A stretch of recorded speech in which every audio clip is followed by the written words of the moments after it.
I'm the Reverend Dr. Laurie Krause. I serve as the Director of Presbyterian Disaster Assistance and pastored a congregation in Miami, Florida for 25 years. We're here to talk about congregational trauma and how it is lived out as a disaster.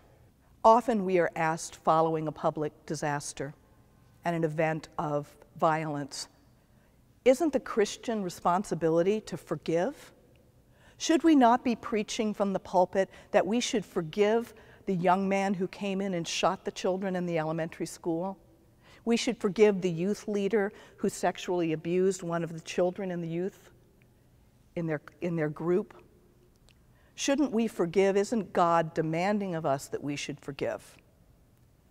All of us have seen examples in the public media following a mass violence event of communities whose work and whose culture it was to forgive immediately.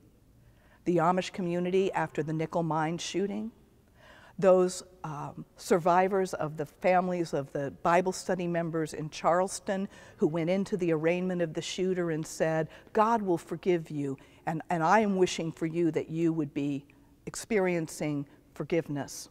In our experience as Christian leaders, we think that the work of forgiveness is both deeply important and deeply personal.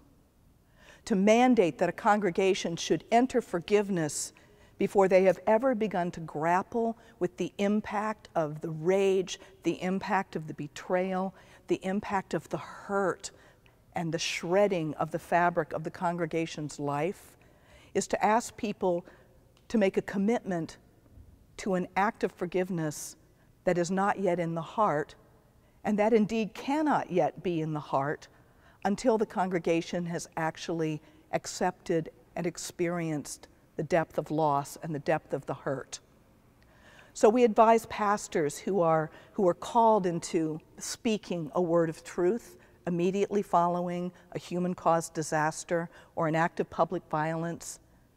We advise them to practice patience, to make generous space for anger, to model as a leader an acceptance and a willingness to walk through the valley of the shadow, and to remind people that forgiveness is an act of grace that comes from God in due season, and that in order for that forgiveness to be rich and true, disillusionment must first be experienced.